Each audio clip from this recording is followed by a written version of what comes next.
भारतीय नौसेना ने विशाखापट्टनम में अपने सबसे बड़े सैन्य अभ्यास मिलन 2024 का आयोजन किया। 24 फरवरी से 27 फरवरी तक चलने वाले मिलन अभ्यास में 50 से ज्यादा देशों की नौसेनाओं ने हिस्सा लिया। इस एक्सरसाइज की सबसे खास बात ये रही कि पहली बार इंडियन नेवी की वॉरशिप INS विक्रांत और INS विक्रमादित्य ने भी इस सैन्य अभ्यास में हिस्सा लिया। आइए जानते हैं मिलन 2024 से जुड़ी कुछ खास बातें।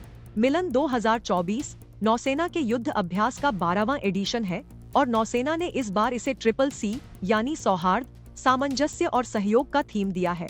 ये एक्सरसाइज हर 2 साल में होती है।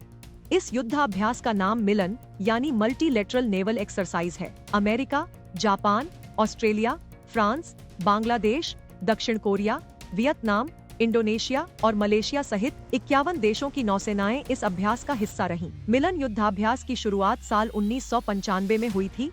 उस वक्त केवल 4 देश ही इस एक्सरसाइज में भाग लिया करते थे। इस युद्धाभ्यास का लक्ष्य दुनिया भर के देशों के बीच समुद्री सहयोग को बढ़ावा देना है। इस युद्ध अभ्यास में भारतीय नौसेना का शौर्य तो दिखा ही साथ भारत के फाइटर जेट्स ने भी अपनी क्षमता का प्रदर्शन किया। इस युद्ध अभ्यास में भारत के लड़ाकू विमान MiG-29 के LCA तेजस और P-8I समेत लगभग 50 विमानों ने हिस्सा लिया। इसके साथ ही INS चेन्नई भी इस प्रैक्टिस में शामिल रही।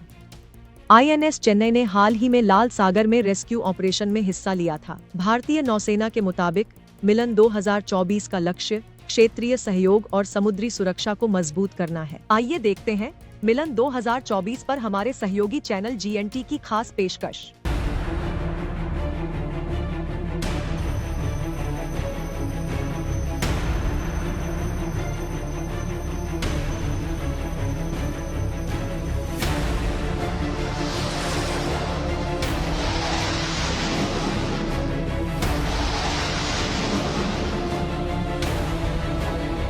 INS विक्रमादित्य के बाद अब बारी थी INS विक्रांत पर शौर्य और पराक्रम की तस्वीर देखने की।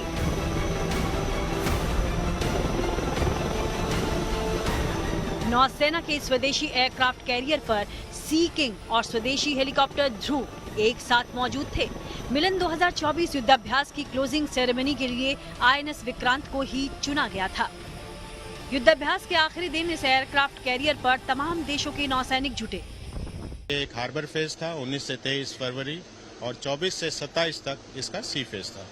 सी फेज में हमने इसकी प्लानिंग की टेबल टॉप एक्सरसाइज के साथ और सभी जहाज जो 14 देशों के जहाज और एक देश का जो एयरक्राफ्ट आया है उन्होंने साथ मिलके और 4 दिन तक एट सी समुद्र में भांति की एक्सरसाइज किए हैं।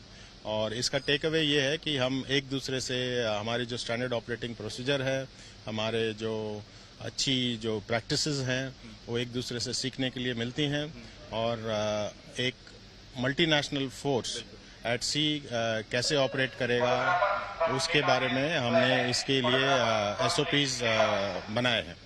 सर, इस बार के अगर जो मिलन की बात करें तो कैसा रहा, क्योंकि देश ज्यादा हो गए, शिप्स भी इतनी ज्यादा आई है, एयरक्राफ्ट इतने आए और भारत के तो दो जो एयरक्राफ्ट कैरियर इसमें शामिल थे, तो भारत ने भी अपनी क्षमता दिखाई, जो ताकत दिखाई, तो कितना खास रहा इस बार का मिलन 2024?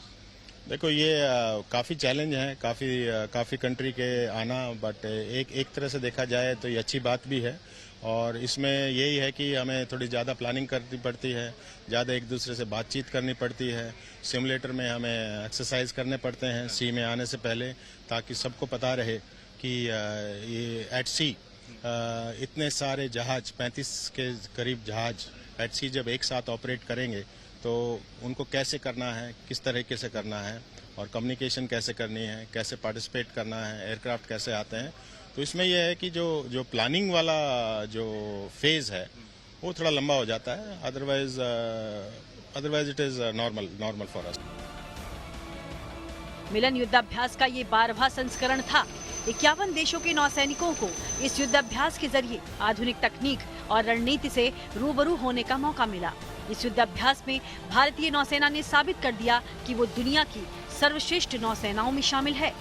आपको ये स्टोरी कैसी लगी, हमें कमेंट सेक्शन में जरूर बताएं। ऐसी ही स्टोरीज और अपडेट्स पाने के लिए सब्सक्राइब करें आज तक AI।